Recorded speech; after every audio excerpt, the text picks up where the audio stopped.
Welcome back to the Wisdom of the Donut Hole podcast by Ugly Moose Alaska. This is Season 2, Episode 5 of the podcast about books by Alaska true-to-life crime author Ron Walden. Find us wherever you download your favorite podcasts. Subscribe, like, and be sure to tell your friends. There's a new ordering option for readers. Order your books at ronwalden.com by going to his products page, then using the link at the top right of his website. It's very simple, and they make great gifts. Simply choose a book, highlight and copy the link above its description to your browser, and press enter. That's so easy, even I can do it. The landing page makes ordering simple. Your order ships directly to you or to any recipient you choose to send a gift to.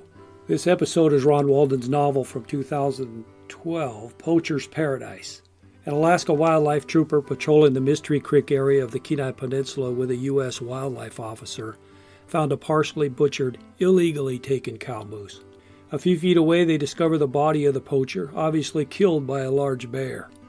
His identity leads investigators to a family known for extensive poaching, a family known for violence against wildlife officers. The crimes escalate in Alaska and internationally in both value and violence, pitting local wildlife troopers against violent, dangerous crew. The predecessor of the Alaska Wildlife Trooper was the Fish and Wildlife Officer. Known as Fish and Game before statehood, they became a division of the Alaska State Troopers. Their new uniforms were brown, hence the blue shirt State Trooper and brown shirt Wildlife Trooper designation. In the early 1970s, there were few officers in Alaska's vast patrol area of roughly 700,000 square miles. AlaskaExplored.com says Alaska is 2.5 times the size of Texas. That's bigger than the combined area of 22 of the 50 states. 425 Rhode Islands could fit in Alaska. Poacher's Paradise is a great depiction of those wildlife troopers and the challenges they face daily. The long days are real. The potential for violence by man and beast against those officers is real. The family tradition of the poaching profession is true, and the benefit of these brown shirts that are provided to the citizens of Alaska is very real. Those early officers established protocols still used today. There were many officers, now dead or retired, who struck fear in the hearts of poachers on the Kenai Peninsula and across Alaska. Al Thompson, Dan France, who taught author Ron Walden the mechanics of fabric-covered aircraft, Ed Painter, Bernie Merritt, Richard Dykema Sr., Chuck Rogers, and a long list of others. These men and women set a standard which can never be equaled or surpassed. They made Alaska much less a paradise for poachers and set the standard of enforcement from statehood forward. Today, Alaska wildlife troopers have many of the same duties they've shouldered since 1959, and they still do them well. Fish and game populations have changed with habitat and regulation changes, but the Kenai wildlife troopers still have vast responsibilities in a very large, very diverse workplace. They're responsible for the commercial salmon fishery, commercial halibut fishery, commercial herring fishery, and many other types of fisheries. They oversee private and guided sports fishing in both fresh and salt water, miles offshore, and in many lakes and rivers around Alaska. GeographyRealm.com claims Alaska's coastline is longer than all the other states combined. Alaska has 2,670 islands to patrol. Combine islands with Alaska's mainland coastline, and there's roughly 34,000 miles of shoreline to patrol. All this, in addition to patrolling private and guided hunting, trapping, personal use, and subsistence hunting and fishing seasons. Then there's the court dates and arrests for citations. The job isn't easy, the responsibility's great, and the victims can't often speak for themselves. Hats off to all of these officers. Large numbers and varied species of animals have drawn hunters and tourists from around the world since long before Alaska became a territory of the United States. Many species were hunted to near extinction for furs and meats. Seals, otters, sea otters, walrus, and many species of seabirds are examples of that. Wealthy Russians hunted trophies and furs, taking winnings home by the boatload. Once presumed that the abundance of wildlife and remoteness of the North would protect what remained, time and history have proven that false. After the United States bought the territory and gold was discovered, miners and trappers lived off the meat provided by natures. Looking out for their own survival, they cared little about the survival of animals, birds, or fish. Prior to statehood, Minimal care was taken to protect fish and wildlife from wholesale slaughter. Hunting guides made small fortunes, leading wealthy clients from all over the world into the wilderness of Alaska to hunt world-class trophy animals. The size of Alaska brown bears was legendary. Moose, with antlers of 6 feet in width, were common. These hunts commanded astronomical fees and gratuities often worth more than the annual wage of the average citizen. With statehood came more stringent enforcement and more careful management of wildlife resources. State game wardens were few in the early days, but they were dedicated and energetic. Author Ron Walden's late wife Betty was one of those officers, which gave him an opportunity to meet and associate with some of the great wardens in Alaska history. Betty's immediate boss was Al Bearbait Thompson. His wife Joyce wrote an account quoted in Poacher's Paradise as a report used by characters in the book to describe the toughness and determination of wildlife troopers and their families. Joyce's first-hand account of a terrible attack by an Alaska brown bear on Al and Joyce in 1972 on the Kenai Peninsula. The Thompsons are retired and no longer live in Alaska, but they do remain Ron's friends. Ron is truly grateful to the Thompsons for allowing him to use their written account in his book, Poacher's Paradise. Wilderness Nightmare, as witnessed by Joyce Thompson, is the source for this summary. Joyce's story is a true experience. She and her husband backpacked 15 miles into Alaska's wilderness to hunt trophy moose with a bow. The beautiful trip turned into a nightmare and a fight for their lives when a brown bear attacked them in their sleeping bags 3 hours before dawn. It was September of 1972 that they planned a backpacking trip into the Kenai National Moose Range on the Kenai Peninsula, a remote area mostly closed to motorized vehicles. They planned to enjoy the last 10 days of moose season, which closes at the end of September. Arrangements were made for horses to pack out a moose in the event they were successful. Al was going to hunt with a bow. If time ran short and he hadn't gotten one, Joyce would bag one with a rifle. They only wanted to take one moose. The night before leaving, they gathered their gear, double-checked to be sure they had not missed anything, and to eliminate things they wouldn't need.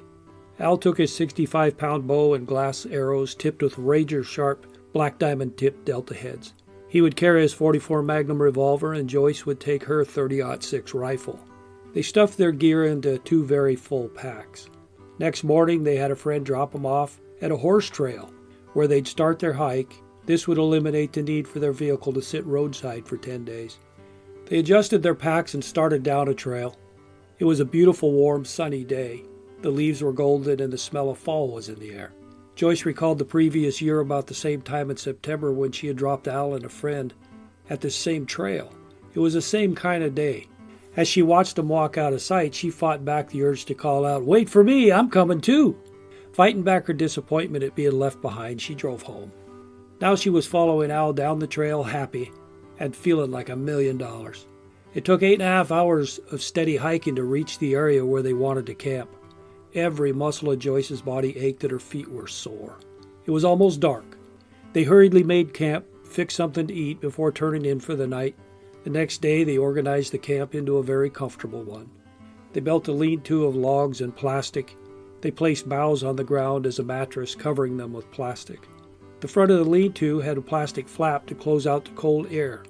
Al built a makeshift table from a piece of wood he had found. They gathered a good supply of firewood and picked up paper and litter left behind by prior campers, and that evening they went for a nice walk. The cold, frosty nights had brought about the start of the rut season for the moose. Joyce spotted a cow moose. They sat quietly watching her, concealing themselves in the thick brush. This cow turned her head to watch behind her as a bull grunted nearby. His antlers measured about 50 inches. Joyce waited for Al to bring up his bow. He passed up the shot, though, confident they would find a larger bull. They heard another bull that turned out to be smaller, so they headed back to camp. Their third day started at daybreak. Al, being the first to get up, built a small fire and made coffee for Joyce and tea for himself. They packed a bunch of jerky, raisins, juice, and candy bars for lunch and stuffed them down in a day pack and headed out. They hadn't been walking very long when they heard a bull grunting in the distance. By walking slowly and quietly, they were able to get close enough to see 2 bulls. Their antlers measured at least 60 inches. The bulls called challenges to each other. Al wasn't able to get close enough to either one of them for a good shot with his bow, and they didn't see him again all day. How exciting it was to watch a ritual that goes on every year when the fall air is crisp and the leaves turn golden. During the summer and early fall, bulls in the mountain areas would usually move above the timberline. Cows and calves prefer the dense cover at the lower elevations. As the rut season approaches in late September, the bulls start moving downward. Several times as Al and Joyce walked, they noticed pungent odors coming from areas 20 to 30 inches in diameter along the trail. Bulls had pawed the area and filled it with urine. This would be where he would return from time to time, hoping to find feminine company. They noted plenty of browse in the area. Small trees where moose fed heavily were stunted, misshapen, and very bushy, not at all like the beautiful trees they should have been. However, when a moose snips off a branch, the next spring several branches replace it, making more food for the moose. By midday, they reached the furthest point Al wanted to go. They sat on a sunny slope, ate lunch, and rested before starting back to camp. They'd walked about 8 miles. The day had been sunny and warm, but the warmth disappeared quickly with the setting sun. After catching their evening meal and cleaning up the camp, Al and Joyce sat by the campfire talking, enjoying that magic quality a campfire has. The setting sun was replaced with a full moon, which bathed their camp in moonlight. The campfire glowed, and crackling of the fire was the only sound on this still evening. Joyce placed more logs on the fire and put on a pair of long underwear and crawled into her sleeping bag. Before crawling into his bag, Al located matches and a light. He placed his .44 Magnum revolver on a piece of yellow paper, a piece of a paper towel, for easier spotting at midnight. He laid Joyce's .30-06 rifle by his side with the safety off and a shell in the chamber. Unlike Joyce, he left his sleeping bag partially unzipped for quick access to a weapon. The combination of warm sleeping bag, tired body, and fire crackling soon had them drifting off to sleep. Joyce was awakened about 4 a.m. by Al whispering in her ear. He'd sensed something and whispered, "Don't move. Something might be in our camp." Joyce listened, straining to hear any sound that might locate an animal. As she watched the moonlight, she saw the silhouette of a brown bear on the tent wall as it moved alongside her. Al didn't see the bear from his position. It was only inches from Joyce, with just plastic between them. It didn't make a sound. It seemed to be moving away when suddenly the bear was on top of her. He'd plunged through the top of the lean-to with a bellowing roar. This was Al's first sight of the bear. He grabbed the rifle, but the impact of the rifle was jarred from his grip. For a fraction of a second, the bear appeared confused as logs broke and plastic tore. He stood on his hind legs, towering over the couple. His head was huge and round, and he appeared to be the color of gray driftwood in the moonlight. He slammed down onto them, trying to tear Joyce out of her bag. She screamed, but it was never heard above the noise of the raging animal. Joyce knew it would be a sudden death with strong claws ripping through her flesh, or perhaps even powerful paws would break her neck first. She could see no way to get out of this alive. She knew she was going to die. There was no time for Al to locate the .44 revolver. He knew the only way to save Joyce was to distract the bear immediately. He reasoned that if he turned his head in search of the revolver, the bear might instinctively go for his neck, ultimately being able to kill both of them. Al grabbed the bear's head with his left hand and slugged hard with his right. The bear grabbed Al's left forearm at his jaws and then stood up, pulling Al out of his sleeping bag, tossing him through the air. Al landed at the base of the lean-to. Like a flash, the bear was over him. Claws ripped through Al's right side, almost penetrating a lung. The bear pinned Al to his chest. Teeth raked along Al's skull, biting into and gripping the scalp. The bear ran on 3 legs with Al pinned to his chest. Then it stood up straight, raking his head violently as a cat with a mouse.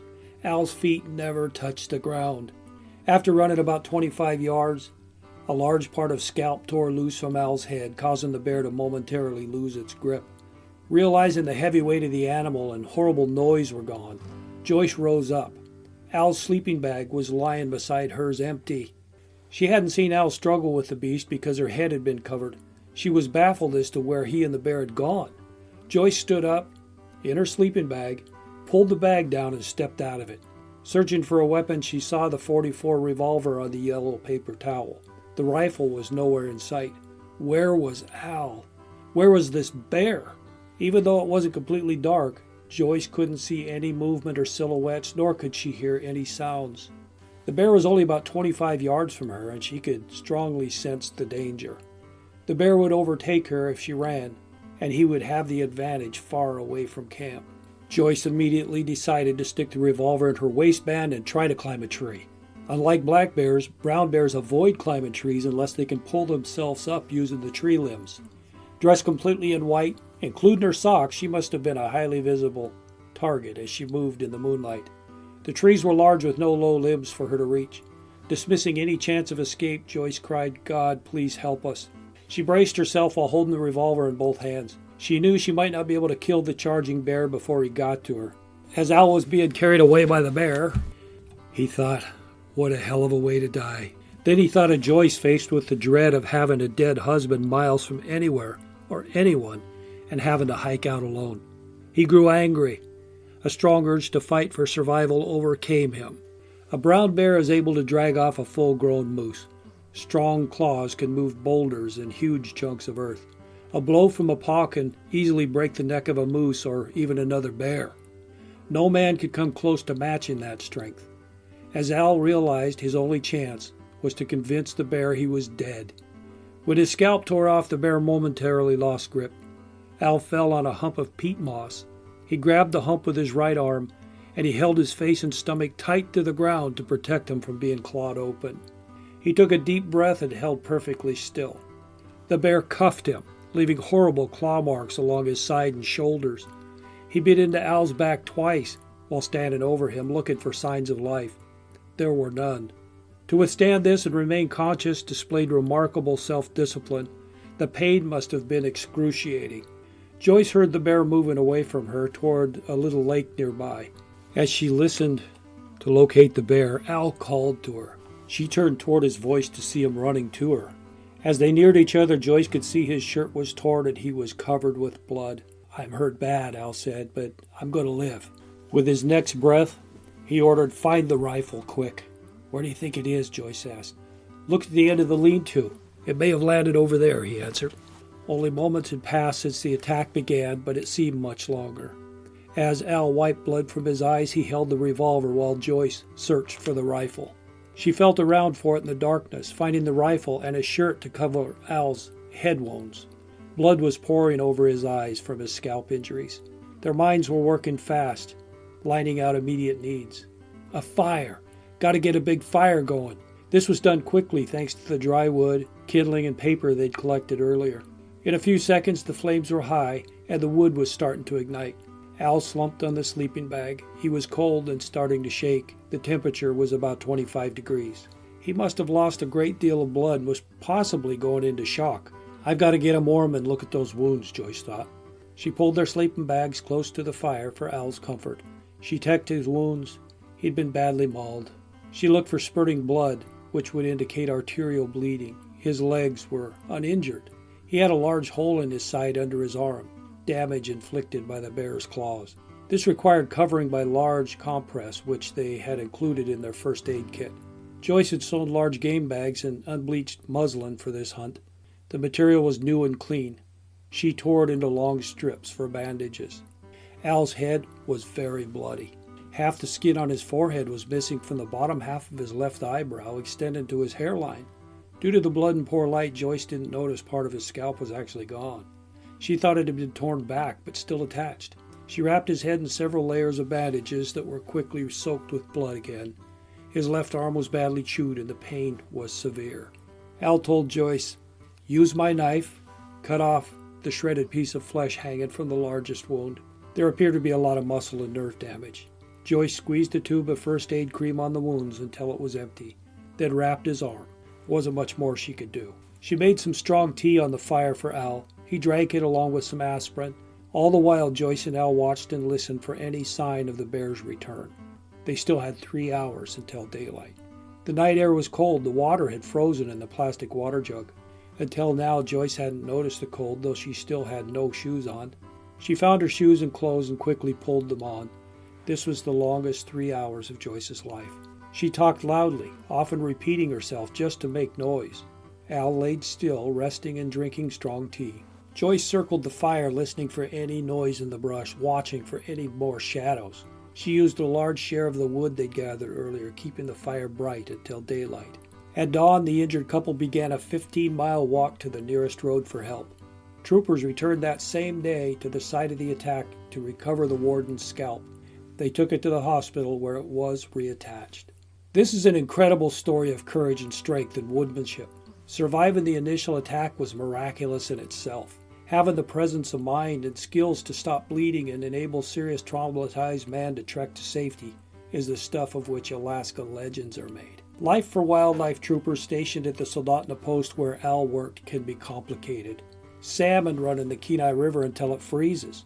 Once upon a time, the season was open year-round. Seasons have changed in recent years and now close at the end of October. The end of salmon season, though, doesn't mean wildlife troopers can relax. August is the opening for Dall sheep hunting on the Kenai Peninsula. Dall sheep live in the tops of the Kenai Mountains, surrounded by glaciers and the Harding Ice Field, possibly the largest glacier field in the United States. Getting to sheep hunting areas without motorized help is for the young and strong. The trek can require a climb of 4,000 to 6,500 feet, depending on which area you wish to hunt. Bow hunting for moose opens shortly after Dall sheep, with rifle season following in September. Throw in the fall black and brown bear seasons, road-killed moose in the winter, animal attacks, defense of life and property occurrences, and a litany of daily reports, complaints, and you have a sense of the day in the lives of Alaska wildlife troopers. Then there's the personal use fishery for tens of thousands of people over a few short weeks during the commercial fishery. Alaska troopers and wildlife troopers share a small navy for open water enforcement, a small air force for pursuit, rescues, and strategic needs, and of course, ground troops responsible for daily traffic, law enforcement, warrant service, court security, and daily crime response. On a typical Tuesday morning, one of these game wardens, now called wildlife troopers, was at his desk in the Soldotna post when his phone rang. Alaska wildlife trooper Will Trippett answered, as he had many days before over the years. The Poacher's Paradise story begins now. Never a dull moment, lots of danger and excitement. Read Poacher's Paradise. It's but one story of Alaska's wildlife troopers, and it's a great one. Read it now. And next time on Season 2, Episode 6, we're going to go through Ron Walden's book, Easy Come, Easy Go, Alaska Gold Fever. Recluse Otis Fairfax of Nikiski, Alaska, had a lust for seeking gold. Prospecting was a way of life for him. Otis worked when he needed cash or airplane gas to scout new gold sites. Returning from one such trip, his gas ran out along with his luck. But not before old Otis had finally struck it rich. What was found in his airplane would make some people rich, but easy come, easy go, having another man's fortune can make people do surprising things, and some are not so easy. Some things just wouldn't even go away. Join trooper investigator Bob Seaton and his protege as they track Otis's gold trail through its many owners to an unusual, unforeseen conclusion. That's next time on Wisdom of the Donut Hole from Ugly Moose, Alaska. All of Ron's books are available wherever books are sold, including your hometown bookstores and online. Ask for his books if you don't see them on the shelves. Buying locally is always the best. Show notes at wisdomofthedonutHole-uglymooseak.blogspot.com have links to all the places and key elements of this story. Please check those out. Go to ronwalden.com to see how easy it is to order your favorite Ron Walden books directly. And thanks to Ray Langford of Shoshone County, Idaho for our Wisdom of the Donut Hole theme and background music. You can find Ray's other music and albums, including Of Many Rivers, on Bandcamp and YouTube. Thank you for listening. Tell your friends to listen. Read Poacher's Paradise. Always carry your current hunting and fishing licenses and the tags. Obey bag limits. And visit Alaska.